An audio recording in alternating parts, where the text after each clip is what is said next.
چل ٹھیک ہے. تو اس کے بعد پھر بڑی طاقت کون ہے؟ کیا اگر وہ بڑی طاقت اشارہ کرتے ہیں پاکستان کے اندر بڑی طاقت کو، یہ وضاحت تو وہ کر سکتے ہیں نا. بالکل، وہ تو اشارتاً مجھے لگتا ہے شاید پی ٹی آئی کی طرف اشارہ ہے کہ وہ بہت بڑی طاقت ہے اس میں. انہوں نے ایک بات اور بھی کی، وہ ہم نے سنوائی نہیں، میں کوئکلی بتا دیتا ہوں. انہوں نے کہا کہ عوام سے پوچھنا چاہیے جو بھیڑ بکریاں بن کر پیچھے لگ جاتے ہیں اور پھر ملک کا حال یہ کر دیتے ہیں، یعنی کہ وہ ایک لیڈر کے پیچھے لگے ہوئے اور ملک کا یہ حال کر دیتے ہیں. دیکھیے میرے خیال میں یہ بہت بڑی بدقسمتی ہے. آپ کے خیال میں یہ جو ابھی حکومت ہے، یہ پارلیمنٹ ہے، یہ کیا ہے؟ یہ بھیڑ بکریوں سے کم ہے؟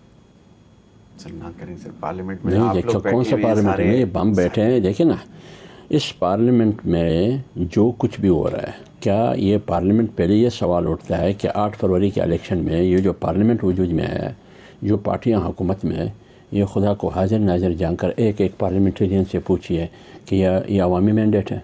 کیا یہ 45 ہے یا 47 ہے؟ کیا ہے؟ آپ بات کرتے ہیں 27 اور 28 کی، 27ویں ترمیم، 28ویں ترمیم. پہلے یہ بتائیے کہ آپ کس کیٹیگری میں، 45 میں یا 47 میں؟ تو بات یہ ہے کہ اس پارلیمنٹ کو تو آج تک اپوزیشن کی جتنی بھی جماعتیں ہیں، سب نے آج تک تسلیم نہیں کیا ہے کہ یہ عوامی مینڈیٹ کی حامل حقیقی منتخب پارلیمنٹ ہے.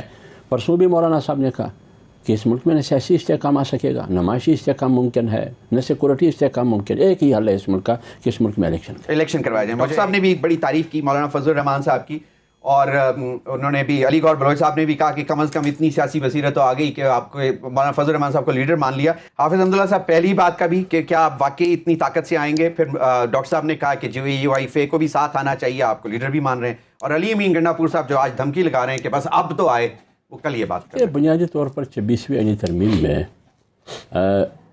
روز اول سے لے کر آخر تک P T I on board تھی.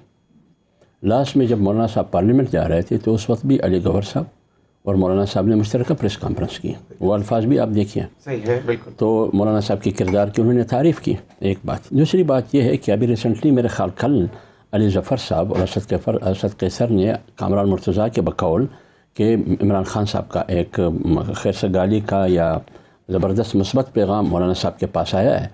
اب میں تو اسد قیصر اور علی ظفر صاحب کی بات کو، اور جو عمران خان کا پیغام آیا اس کو، یا علی گوہر صاحب کا جو مولانا صاحب کے ساتھ پریس کانفرنس کی، یا پھر کل بھی اسد قیصر صاحب اور علی گوہر صاحب میرے خیال مولانا صاحب کے پاس گئے تھے کل بھی، میں تو اس کو ترجیح دیتا ہوں. میری سیاست کا انحصار اس پر ہے. جہاں تک علی امین گنڈا پور صاحب ہیں، وہ میرے خیال میں ابھی تک ڈیرہ اسماعیل خان سے نہیں نکلے ہیں. وہ ایک حلقے کی سیاست کر رہے ہیں، کیونکہ ہمیشہ انتخابات میں، الیکشن میں، نہیں وہ ٹھیک ہے، میں نے کب کہا کہ چیف منسٹر نہیں ہے، لیکن وہ حلقے کی سیاست کر رہے ہیں. اس کی جواب ہم نہیں دیتے ہیں، کیونکہ وہ اس پرامن اور مثبت سیاسی فضا کو اگر کوئی خراب کرنا چاہتے ہیں، وہ میرے سب میں ہو یا اس سب میں ہو، اس کا میرے خیال میں اس کو نظر انداز کرنا چاہیے. اس کو کوئی اہمیت ہی نہیں دینی چاہیے. جہاں تک آپ نے احتجاج کی بات کی، جلسے کی بات کی، دیکھیے 14 اکتوبر کو ہمارا جلسہ ہوا میر پور خاص میں، اس سے پہلے کراچی میں ہوا، اور 28 نومبر کو پھر سندھ میں ہے، اور 8 دسمبر کو پھر پشاور میں ہے. یہ لگاتار ہمارے جلسے جا رہے ہیں. اس کے بعد پھر ہوگا، ویسے سردی آئے گی. تو احتجاج پی ٹی آئی کا اپنا جمہوری حق ہے. حکومت کو بھی ان کا راستہ نہیں روکنا چاہیے. وہ اسلام آباد میں جلسہ کرنا چاہتے ہیں، وہ لاہور میں جلسہ کرنا چاہتے ہیں، وہ فیصل آباد میں جلسہ کرنا چاہتے ہیں، وہ بلوچستان اور کراچی میں، ان کا راستہ نہیں روکنا چاہیے. ان کا آئینی اور جمہوری حق ہے. پارلیمنٹ میں ہمارے اور پی ٹی آئی کا فیصلہ یہ ہے کہ پارلیمنٹ میں ایشو ٹو ایشو ہم ایک کو سنیں گے بھی، ایک دوسرے کے ساتھ بیٹھیں گے بھی، ایک دوسرے کو سپورٹ بھی کریں گے. یہ ہے، یہی 26ویں آئینی ترمیم میں ہم ایک دوسرے کے ساتھ ہیں. آج مجلس شورا کا اجلاس ہوا ہے، کیا اہم باتیں ہیں؟ دیکھیے مجلس شورا کا اجلاس جاری ہے، اس کا میں حصہ نہیں ہوں. یہ ہو سکتا ہے کل بھی مجلس شورا کا اجلاس ہو، 2 روز بھی ہو سکتا ہے. اس کے بعد مولانا صاحب باقاعدہ ان فیصلوں کا اعلان کریں گے. ہاں، وہ خود بخود سامنے آئے گا. ججز کی تعداد کے حوالے سے کل آپ لوگوں کا موقف سامنے آ گیا. کامران مرزا صاحب نے واضح طور پر کہہ دیا کہ اس کی ضرورت نہیں ہے.